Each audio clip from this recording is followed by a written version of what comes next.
I want to tell you a story. And look, it's not a ghost story. It's actually much scarier than that because it's 100% true. It's about how easily the world can turn upside down, how the lines between neighbor and monster can just dissolve, and it all kicks off in a tiny, freezing room in the dead of a New England winter with two little girls who just started screaming.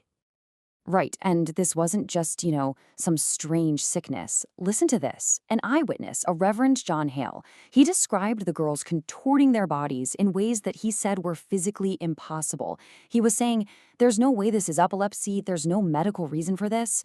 This one chilling firsthand account, well, it set the stage for a truly terrifying conclusion. Okay, so let's get right into it. To really understand how an entire community could just completely unravel, we have to go back to the very, very beginning, to a single house in the brutal, oppressive cold of January 1692. What's so fascinating is who this all started with. You see, it wasn't powerful people. It was two young girls, 9-year-old Betty Paris and her 11-year-old cousin, Abigail Williams. Now, you have to understand, in their rigid Puritan world, these girls were at the bottom of the ladder. They had no voice, no power, no real future to speak of. So, probably bored and anxious, they tried a little folk magic, the kind of thing kids do, to see what their futures held. And what they saw was a terrifying omen, a coffin. And it was right after that that the screaming began. For weeks, these girls were just consumed by these uncontrollable fits. They were screaming, throwing things, writhing on the floor, complaining that they were being pinched and bitten by these invisible forces. The local doctor, a guy named William Griggs, was completely baffled. When he couldn't find a single natural cause, he made the only diagnosis that made any sense in his world. They were bewitched. The evil hand is upon them. And to them, this wasn't mass hysteria. This was a legitimate medical conclusion for the 17th century. But here's the thing. A diagnosis is one thing. For it to explode into this full-blown crisis, the entire community had to be ready to believe it. And believe me, Salem Village in 1692 was a total powder keg, just waiting for a spark. And it was primed by three huge stressors. First off, there was the constant background hum of terror from war.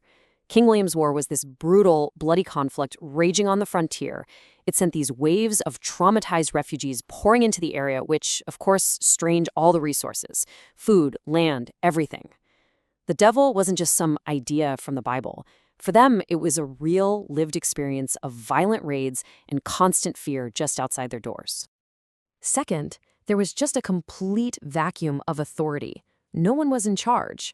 The colony's legal charter had been yanked by England years before, so they were in this political limbo, with no real government or legitimate legal system to speak of. By the time a new governor finally showed up, the witch hunt was already a runaway train. And third, and this might be the most important part, the poison was coming from inside the house. Salem Village was literally tearing itself apart. There were these deep, bitter, personal feuds over everything: land, money, status, religion. This was not a united, happy community. It was just a tangled mess of grudges and resentments, all looking for a target. And this whole conflict was basically embodied by the town's two most powerful families. On one side, you had the Putnams. Think of them as the old guard, the traditional agricultural heart of the village. And on the other side, you had the Porters. They were wealthier, more business-minded, tied to the commercial port of Salem town. Almost every single accusation that was made would fall neatly along this bitter divide. So, when the afflicted girls were finally pressured to name who was tormenting them, who do you think they pointed to? Not someone powerful. No, they named the three most vulnerable, most marginalized women in the entire village. Tituba, an enslaved woman, a total outsider. Sarah Good, a homeless woman who begged and was seen as a nuisance. And Sarah Osborne, an elderly widow who was already in a property fight with a powerful Putnam family. They were the perfect, easy, believable targets. Now, with those three targets identified, the community probably thought, okay, we've got this contained. Oh, they were so wrong. Because one of these women was about to make a decision that would be like throwing a gallon of gasoline on a tiny flame. And this is absolutely crucial to understand. This confession was not voluntary. Tituba, an enslaved woman with 0 rights, later testified that her master, the Reverend Paris himself, beat her until she agreed to confess. So facing that incredible pressure, that violence, she made a fateful choice. She decided, okay, I'll talk. But she wasn't just going to say yes. Oh no. She was going to tell them a story. She started by describing a figure they would all immediately recognize, the devil. But get this, he wasn't some kind of horned monster. He was a tall man of Boston, a respectable-looking gentleman in black clothes who asked her to sign his book and serve him. He looked just like them. And then she populated their worst nightmares with details straight out of English witchcraft folklore. See, she was smart. She didn't tell them stories from her own culture. She told them stories from theirs. She talked about animal accomplices, a black dog, some cats, a weird yellow bird, all things that confirmed everything the magistrates already believed about how witches operated. And then came the knockout blow. She told them it wasn't just her and the 2 Sarahs. No, there were others, a whole secret group, a coven, operating right there in Salem. She didn't just confess, she gave them a full-blown conspiracy. You see what she did? Her incredible story validated everyone's deepest, darkest fears. It completely transformed the situation from, a few isolated witches into an organized plot against the entire colony. Suddenly, this wasn't a local crime anymore. It was an urgent matter of colonial security.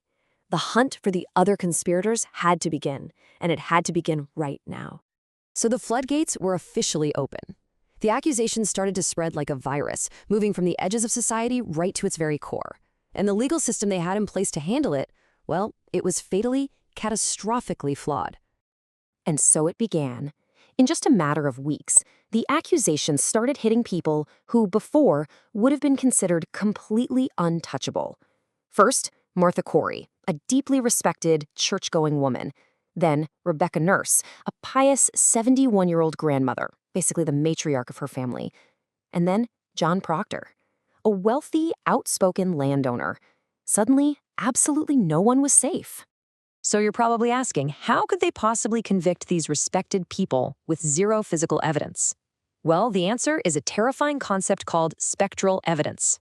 The court accepted, as fact, the idea that a witch's spirit, their specter, could leave their body, fly across town, and attack a victim. And here's the kicker. They believed the devil couldn't take the shape of an innocent person. So if a victim said your spirit attacked them, that was considered undeniable proof that you were guilty. It's an impossible legal trap. I mean, just think about it for a second.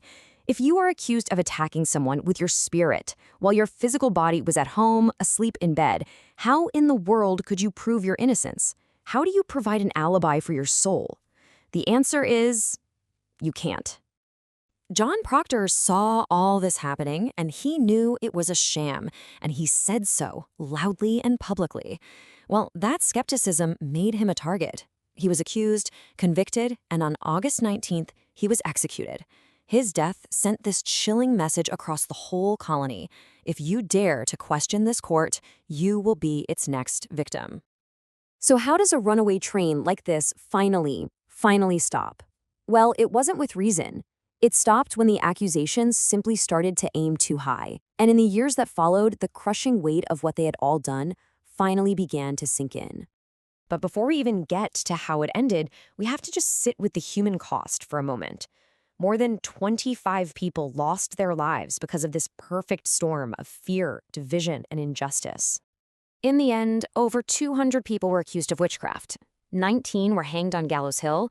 One elderly man, Giles Corey, was pressed to death with heavy stones for refusing to enter a plea. And at least 5 more people died in the absolutely miserable conditions of the jails. It was a total and complete societal breakdown. The end, when it came, was actually pretty swift. In October of 1692, the accusers made a fatal mistake. They named the governor's own wife. Governor Phipps immediately shut the whole court down. But the reckoning, that was much, much slower. It took years for judges and accusers to publicly apologize, for convictions to be reversed, and for the community to even begin to process the shame of what they had done. So, after all of this, what's the big takeaway? Salem isn't just some dusty historical event. It's a timeless and terrifying formula. When you take a community that is already under extreme stress and fear, and you add a trigger, whether it's war or economic anxiety or political chaos, the result, so often, is the desperate search for a scapegoat to blame for all of it.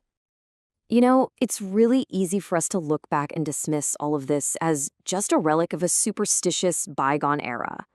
But really think about it. A society terrified of an invisible threat, where rumors spread like wildfire, faster than facts ever could, and where a public accusation can absolutely destroy a person's life in an instant. In our modern world of viral outrage and digital mobs, you really have to ask yourself, have we actually changed all that much? Or is the next Salem just a keyboard click away? And so, another chapter closes. For more journeys into history's forgotten files, please like and subscribe. Your next story awaits.